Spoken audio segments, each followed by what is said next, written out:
I want you to picture something simple, something your brain will recognize instantly, without effort, because that's exactly how the illusion begins. You're looking at an image taken from space, and what you see feels familiar before you even have time to question it. Dark shapes that resemble seas, branching lines that look like rivers, coastlines that curve the way coastlines are supposed to, clouds drifting above a surface that seems alive with weather and change. And for a brief moment, your mind settles on a conclusion so natural you don't even notice it forming. You're looking at a world like Earth.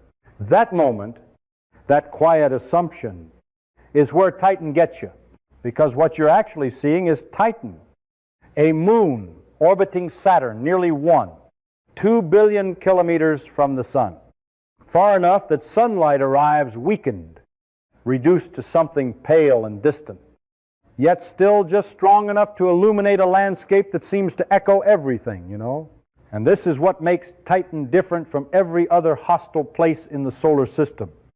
Because most worlds don't pretend. Venus doesn't pretend when it wraps itself in acid clouds and crushes anything that dares approach. Jupiter doesn't pretend when it hides beneath storms and radiation that would tear you apart long before you ever saw a surface. They announce what they are immediately and without ambiguity. But Titan does something quieter, something far more unsettling. It offers you a reflection that looks just close enough to be mistaken for home. Scientists noticed this long before you ever heard the name Titan, especially when data from missions like Cassini-Huygens began to reveal a world wrapped in a thick atmosphere, one that behaves in ways that feel eerily terrestrial, with layers of haze and cloud systems and cycles that resemble weather rather than the static emptiness you expect from a frozen moon. And the more we looked, the more that resemblance sharpened into something almost uncomfortable, because Titan wasn't just vaguely similar. It was structured like Earth in ways that suggested familiar processes were at work beneath the surface of that orange haze. Rivers carve into its terrain. Liquids gather into lakes and seas. Clouds form and dissipate. Seasons shift over time. And every one of those details feeds the same quiet instinct in your mind.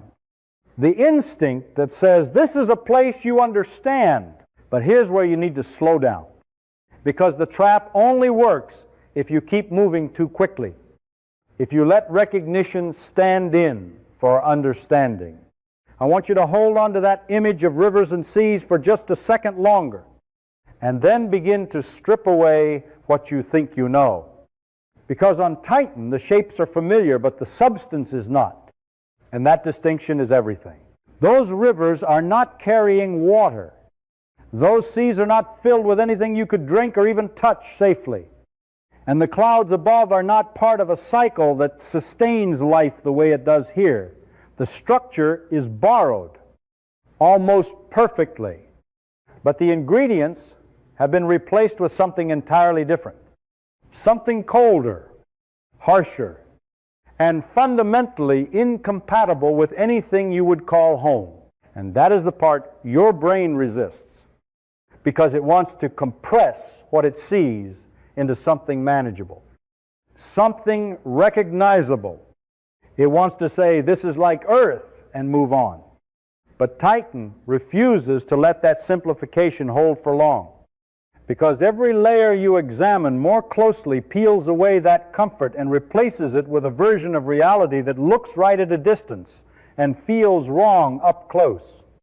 A world that seems to have studied the blueprint of Earth and reproduced its structure with absolute precision while quietly rewriting every material that makes it function.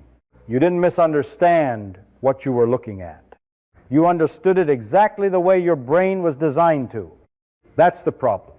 At Titan's distance from the sun, light no longer behaves like something that defines a day. It becomes a weak presence, a diluted glow that barely survives the journey across nearly 2 billion kilometers before it even reaches the top of the atmosphere. And what remains of it is scattered, filtered, and almost erased by a dense orange haze that wraps the entire moon in a permanent twilight.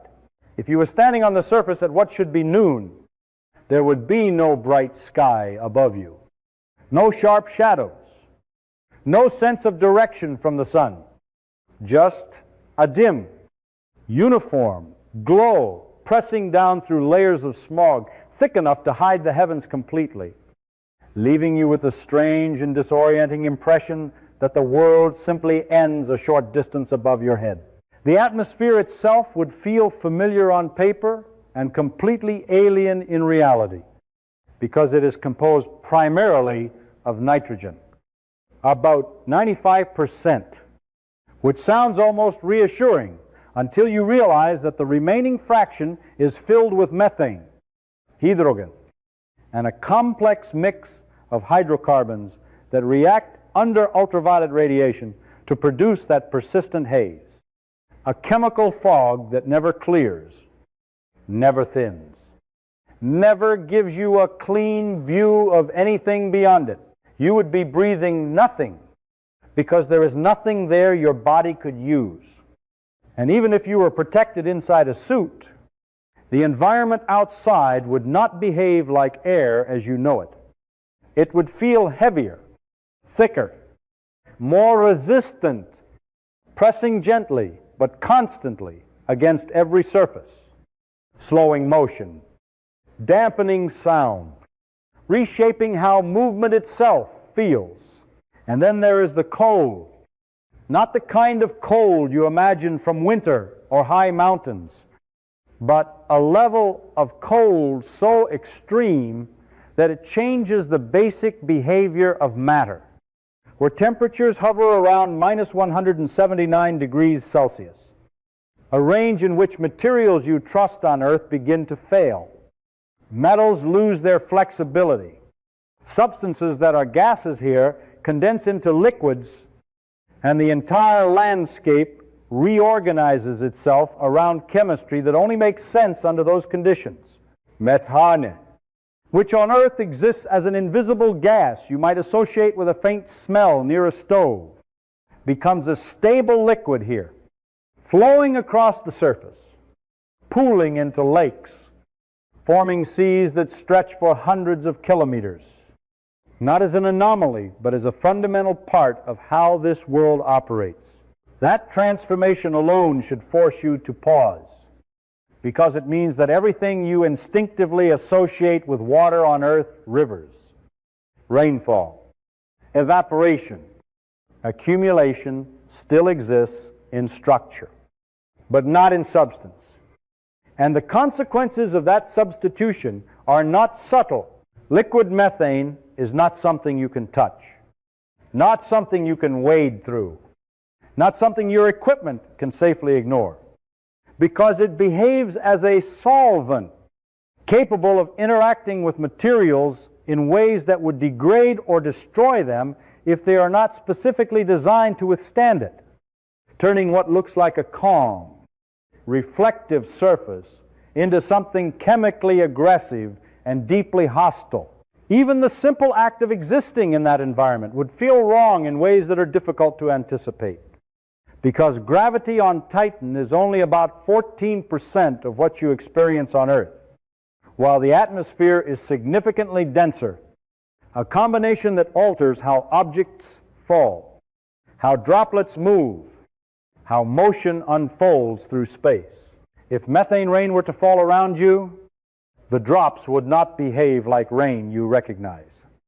They would grow larger, heavier, yet descend more slowly, drifting downward in thick, deliberate paths, landing without the sharp impact you expect, spreading instead in cold, oily layers across whatever surface they meet. Nothing about this world is chaotic in the way you might expect from something alien. It is structured, consistent, governed by rules that mirror the ones you already understand, but those rules are applied to a different set of materials, under conditions that reshape their outcomes into something that feels subtly, persistently wrong, The longer you try to map your intuition onto Titan, the more it resists you. Because every familiar process carries a hidden difference that only reveals itself when you look closely enough to notice that the comfort you felt at a distance was never built on truth in the first place. You wouldn't hear anything. You wouldn't smell anything familiar. Just a dim orange twilight pressing in from every direction. On January 14th, Lao Chen Lin Wu, something small and fragile began to fall through the sky of Titan. And for the first time in human history, we were not looking at that world from a distance, not guessing, not interpreting radar shadows or infrared echoes, but actually moving through its atmosphere layer by layer, carried by a probe that had no way to correct its path, no way to turn back, only the ability to descend and record whatever it encountered before it reached the ground. That probe was Huygens, released from the Cassini-Huygens spacecraft. And what it experienced during those 2.5 hours fundamentally changed the way we understand what a moon can be. The descent did not begin with a clear view of the surface, because Titan does not allow that kind of clarity. Instead, it started in a dense, opaque atmosphere where visibility was limited and the light already dim. Filtered through layers of suspended particles that scatter and absorb what little sunlight reaches this distant orbit. As Huygens dropped lower, instruments began to register something that, at first, might not seem extraordinary until you realize where it was happening. Wind. Not a static envelope of gas, but active movement, shifting currents, pushing against the probe, buffeting it, tilting it slightly as it fell, revealing that Titan's atmosphere is not passive but dynamic, structured and alive with motion. That detail alone should force a reconsideration, because wind implies gradients, differences in temperature and pressure, circulation patterns that redistribute energy across the planet. And those are not features you associate with a frozen moon at the edge of the solar system. Yet here they were, measured directly, not inferred, indicating that Titan possesses something much closer to a weather system than anything previously observed on a body of its kind. And as the probe continued downward, that implication deepened into something even more specific, because the data began to outline a full cycle. Not just isolated movement, but a process. Methane evaporating from the surface, rising into the atmosphere, condensing into clouds, and eventually returning as precipitation.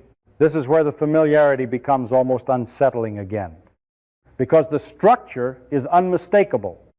A hydrological cycle in every meaningful sense, except that the fluid involved is not water, and the conditions under which it operates are so far removed from Earth that every step of the process behaves differently. The droplets that form in Titan's clouds grow larger than those in Earth's atmosphere, shaped by lower gravity and higher air density. And when they fall, they do not rush downward with urgency. They descend slowly, drifting, almost suspended, carried by the thick air in a way that stretches time itself, turning rain into something heavy and deliberate rather than sharp and fleeting. Huygens did not just measure these processes. It moved through them, passing layers where haze thickened and thinned, where temperature shifted, where the atmosphere revealed its vertical structure in gradients that only direct sampling could uncover. And all of this occurred before the surface was even visible, before there was any confirmation of what lay below. By the time the probe reached lower altitudes, the idea that Titan had weather was no longer speculative. It was unavoidable, supported by real-time data gathered during a descent that could not be repeated. At least not yet. And then, finally, the surface emerged. not suddenly, but gradually, shapes resolving through the haze, contours appearing where there had been only uniform brightness, and what came into view only reinforced the conclusion that had been building throughout the descent. This was not a static, frozen wasteland, but a place shaped continuously by active processes, by wind, by rain, by cycles that had been operating long before we ever arrived to observe them. One landing, 72 minutes. That's all we've ever had from the surface. From orbit, the surface of Titan does not confront you with chaos or abstraction. It presents something structured, something legible, a landscape that appears to follow rules you already understand. And that is precisely why it is so deceptive. Radar images returned by the Cassini-Huygens revealed coastlines that curve with the same irregular precision you would expect from erosion shaped over long periods of time. Channels that branch and reconnect like river systems on Earth, basins that collect liquid and hold it in stable bodies that resemble seas, and all of it arranged in patterns so familiar that you could mistake them for satellite imagery of Norway or northern Canada if you ignored the context. Those bodies of liquid are not small, not isolated features that require imagination to compare. They exist on scales that match or exceed some of the largest lakes on Earth, with Ligia Mare stretching across tens of thousands of square kilometers and Kraken Mare extending even further, forming vast dark regions that absorb radar signals in a way consistent with smooth liquid surfaces. The shapes are correct. The behavior is correct. The relationships between elevation, flow, and accumulation all follow the same logic you would use to interpret any terrestrial hydrological system. And yet every one of those conclusions rests on a foundation that is fundamentally different from what your intuition expects. Because the liquid filling those seas is not water, and the rivers feeding them are not carrying anything remotely compatible with life as you know it. Instead, they are composed of methane and other hydrocarbons that remain stable in liquid form only because of the extreme cold that defines Titan's environment. The cycle that moves this liquid across the surface mirrors Earth's water cycle in structure. But the substitution of materials changes everything about how it feels, how it interacts, how it shapes the landscape over time, turning something that looks like a familiar coastline into a boundary between substances that would be unrecognizable and dangerous if you encountered them directly.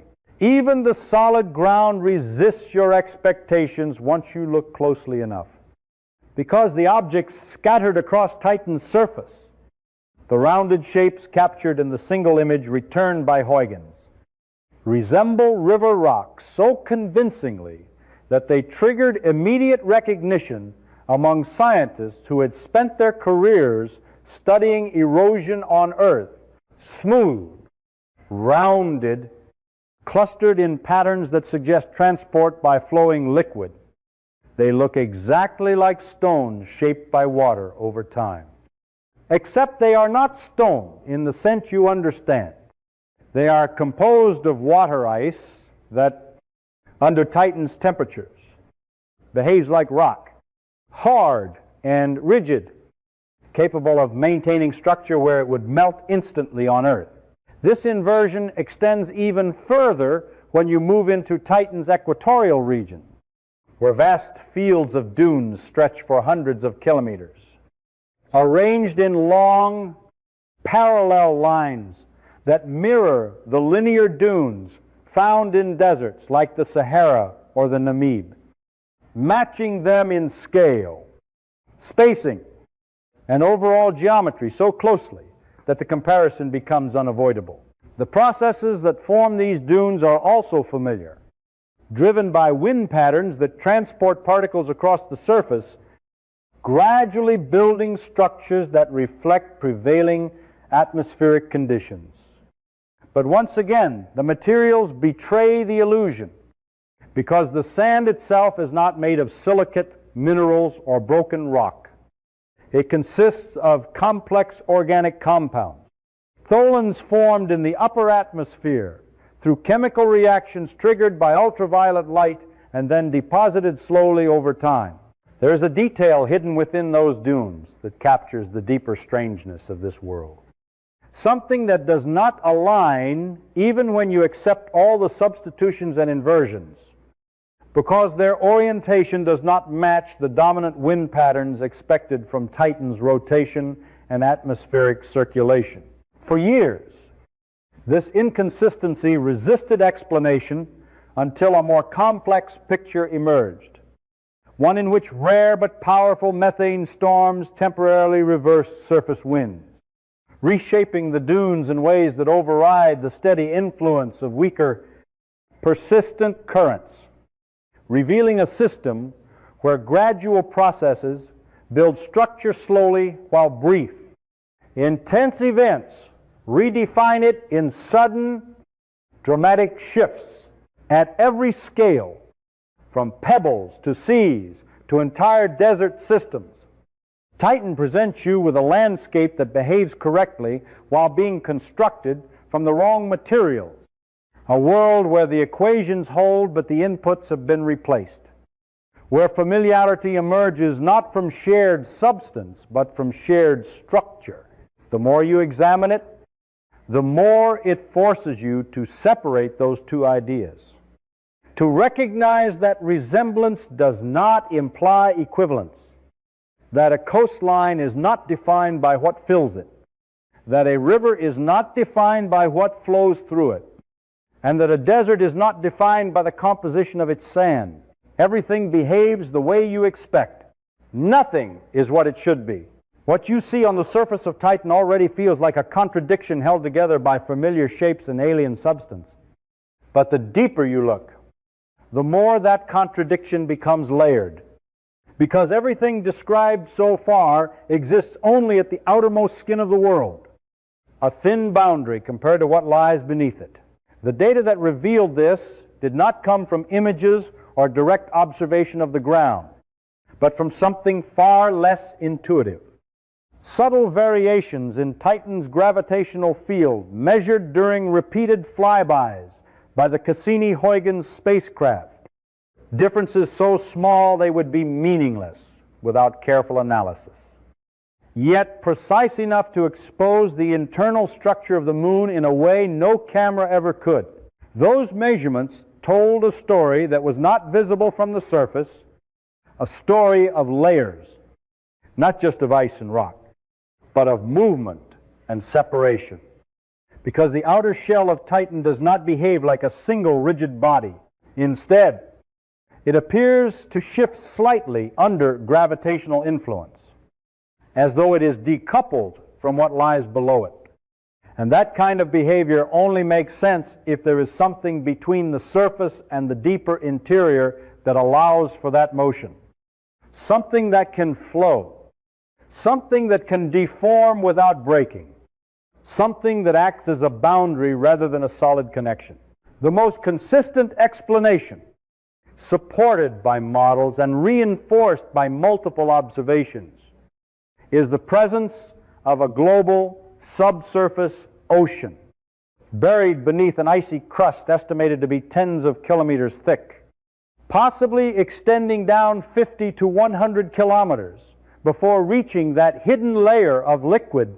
This is where the nature of Titan changes again, because while the surface is dominated by methane and hydrocarbons, a chemistry that feels incompatible with life as you know it, the interior may contain something far more familiar, liquid water, not exposed to the surface, not interacting directly with the atmosphere, but existing in darkness under immense pressure, insulated by layers of ice that prevent it from freezing completely despite the extreme cold above. And that detail matters, because water is not just another liquid. It is the medium in which every known form of life on Earth operates.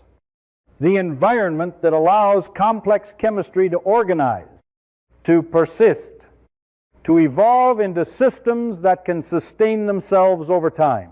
But water alone is not enough to make this possibility meaningful, because what truly matters is not just the presence of a liquid, but the interaction between that liquid and its surroundings.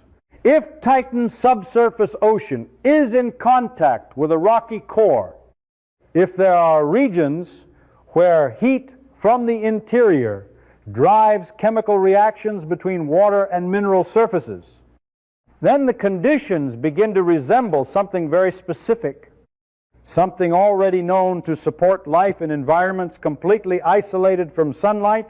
On Earth, ecosystems exist around hydrothermal vents at the bottom of the ocean, where hot water rich in dissolved minerals emerges from the seafloor, providing energy and chemical gradients that organisms can exploit, forming complex communities in total darkness, independent of the sun.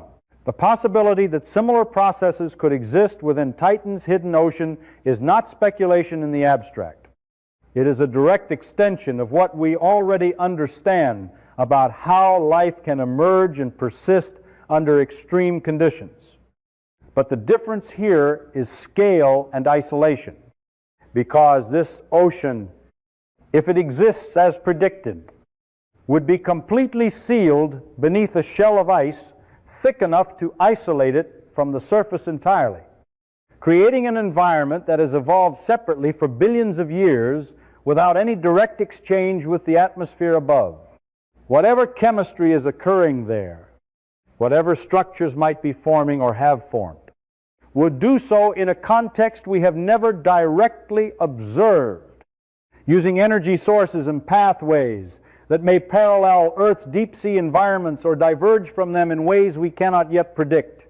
And yet, despite how compelling that possibility is, it remains inaccessible in any practical sense, because reaching that ocean would require penetrating tens of kilometers of ice under conditions that challenge even the most advanced engineering concepts currently available, making it a destination that exists more as an inference than an objective, a place we can describe, model, and imagine, but not touch. The surface continues to draw attention because it is visible, because it can be explored with probes and instruments. But beneath that thin, deceptive layer lies a second world, one that may be far more relevant to the question of habitability, yet remains completely hidden from direct observation. Whatever is happening down there is happening far beyond reach, beneath layers of ice thick enough to hide an entire world. The possibility of a hidden ocean beneath the surface of Titan gives you one version of habitability that feels almost reassuring, because it resembles something you already understand. But the surface presents a far more difficult question, one that forces you to consider whether life must follow the same chemical rules everywhere, or whether those rules are simply a local preference shaped by the conditions of Earth. On Titan, the environment is so cold, so chemically different, that the structures supporting life here would not function at all. Lipid membranes would become rigid. Reactions would slow to a near halt, and the entire framework of biology would collapse under temperatures that redefine how molecules behave. That limitation led researchers to ask a different kind of question. Not whether Earth-like life could survive on Titan, but whether something entirely different could emerge under those conditions, built from molecules that remain flexible and reactive in liquid methane rather than water. In 2015, a team at Cornell proposed a theoretical structure they called an azotosome, a membrane composed of nitrogen-containing organic compounds that could, in principle, assemble into stable, flexible boundaries in Titan's methane lakes, performing a role similar to the lipid bilayers that define cells on Earth. The idea was not a claim of discovery, but a demonstration of possibility, showing that chemistry does not forbid the formation of organized cell-like structures in such an environment, even if no direct evidence of their existence has been found. That alone would be enough to expand the definition of habitability. But Titan adds another layer to the question through observations that do not fit neatly into existing models. Data collected by the Cassini-Huygens revealed something unusual in the lower atmosphere, specifically in the distribution of certain molecules that should behave predictably if only non-biological processes were at work. Hydrogen, which is produced in the upper atmosphere and expected to drift downward, appeared to be disappearing near the surface in a way that suggested it was being consumed faster than it could accumulate, while acetylene, another compound that should be present in measurable quantities, was found to be unexpectedly scarce. Individually, each of these observations could be explained through complex chemical interactions that do not involve life, because Titan's atmosphere and surface chemistry are intricate enough to produce outcomes that are not immediately intuitive. But what makes the situation more intriguing is how closely these anomalies align with a prediction made years earlier.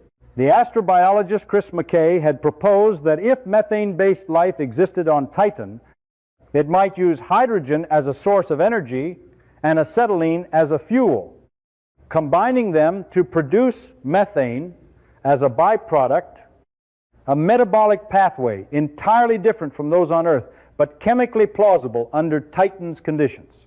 The missing hydrogen and acetylene match that prediction in a way that is difficult to ignore, not as proof, but as a coincidence that sits uncomfortably between explanation and speculation.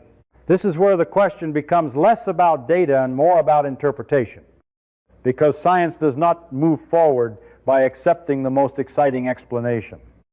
It moves by exhausting the most mundane ones first. And there are many non-biological processes that could account for these observations. Reactions on the surface, interactions with sunlight, catalytic effects involving unknown compounds, all of which remain viable alternatives. The challenge is not the lack of possible explanations, but the lack of direct measurements that could distinguish between them, leaving the current evidence suspended in a state that invites curiosity without allowing confirmation. What Titan forces you to confront is the possibility that life, if it exists there, would not resemble anything you recognize. Not in structure, not in chemistry, not in the conditions it requires. And that recognition carries a deeper implication, because it suggests that the definition of life itself may be broader than the example you are familiar with. That what you consider essential might only be essential in one specific context. The surface of Titan is not just a hostile environment. It is a testing ground for ideas about biology that extend beyond Earth. A place where the boundary between chemistry and life may be drawn differently, if it is drawn at all. The data doesn't prove anything. It just refuses to stay quiet. Everything you know about Titan comes from distance, inference, and a single brief contact with its surface, which means that for all its apparent familiarity, it remains largely unvisited.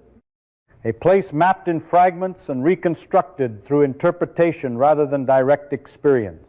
That gap between what has been observed and what actually exists on the ground is what the next mission is designed to close. Not by repeating what was done before, but by changing the way exploration itself works on this world.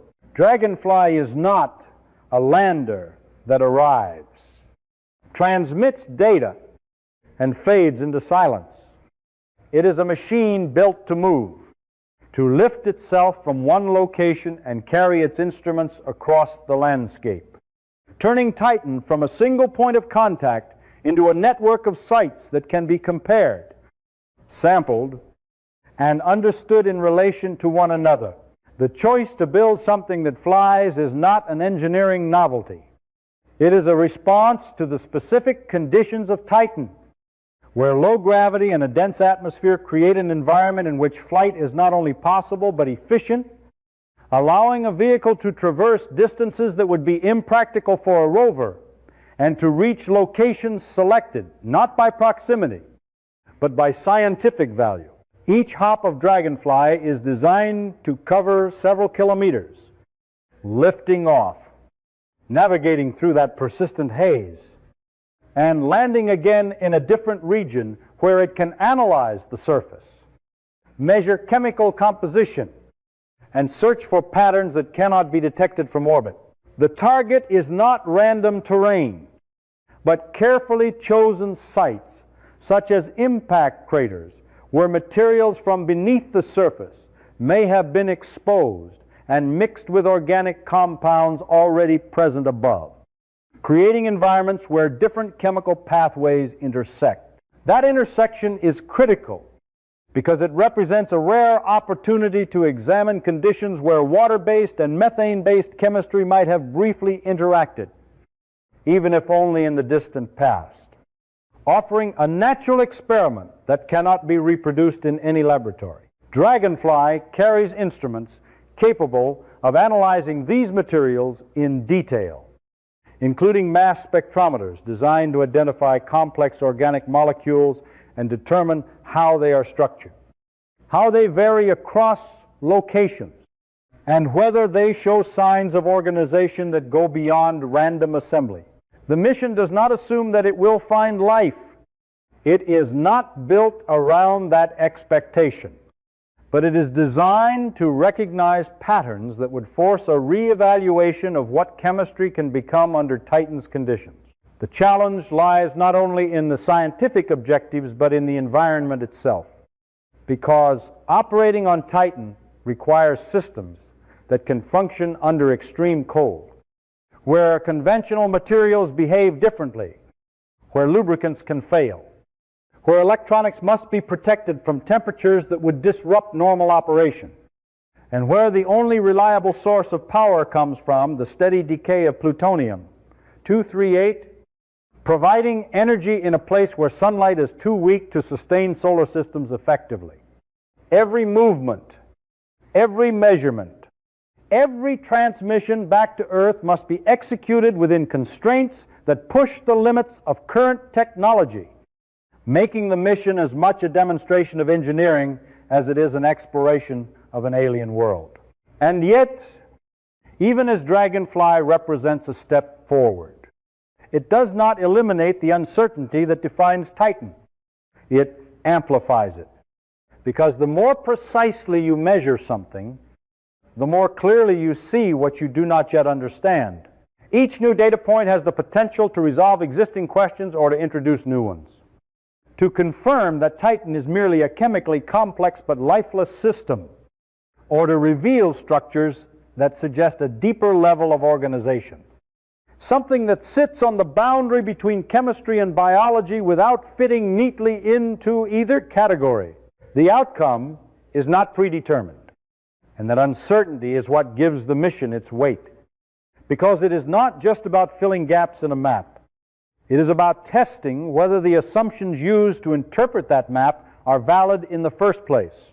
What makes Titan different from every other destination in the solar system is not the extremity of its conditions, but the way those conditions are hidden beneath a surface that appears so deceptively familiar, a landscape that echoes Earth's forms while replacing its substance. A world that presents itself as something you recognize until you look closely enough to see that every element has been rewritten.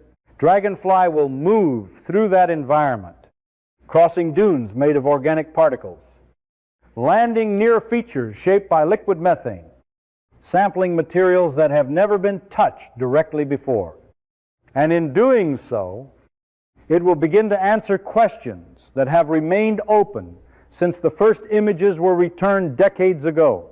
But even then, even with a machine moving across its surface, Titan will not give up everything at once, because its most important features may still lie beyond reach, buried beneath ice, hidden within chemical systems that do not reveal their structure easily, existing in forms that challenge the categories used to describe them. What Dragonfly can do is narrow the possibilities, reduce the uncertainty, and replace speculation with evidence. But the deeper mystery, the one that makes Titan so compelling, will remain tied to the way it mirrors something familiar while refusing to be understood on those terms. A flat horizon, rounded stones, a sky you can't see through,